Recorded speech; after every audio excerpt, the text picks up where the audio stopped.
ever tried, when managing a conflict where people are speaking loudly, to gain their attention by also using a loud voice?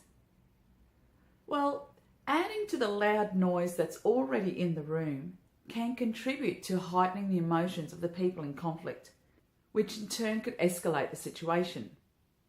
Now, none of us want that, and thankfully, there is another way. When I was a high school teacher, there was one excuse my students could never offer me. I didn't hear you say that. You see, I naturally have a loud voice. So when the students realised they couldn't use that excuse, what they actually did was speak the truth and said, "Sorry, I wasn't listening."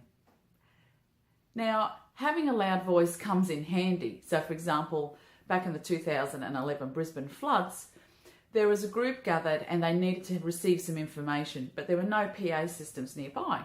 So with my naturally loud voice, I was actually able to share the information to the group. People were able to ask questions and I was able to relay answers. So having a loud voice does come in handy. However, when I'm mediating in a room with two other people, having that same loud voice can be a bit of a distraction. So when I'm in an enclosed room managing a conflict, that's where I see the value of the quiet voice coming in.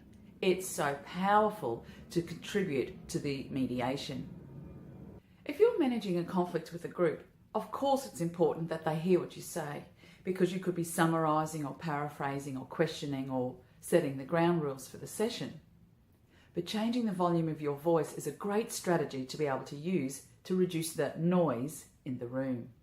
When mediating, I will choose when to use a quiet voice, and this will require the participants to lean in to listen to what I'm saying. I'll still make sure I'm speaking clearly and that they'll be able to understand. But changing from my loud voice to my quiet voice can also impact the dynamics in the mediation.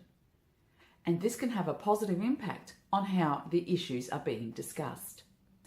Now, if changing the volume of your voice doesn't come naturally, then before you go into something like a mediation, why not just write a note on the top of a book that you're using? Something just as a reminder for you, it's an extra strategy that you can be using during the session.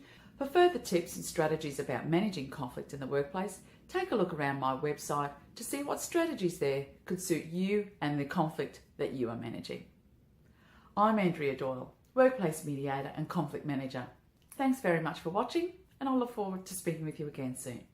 Bye for now.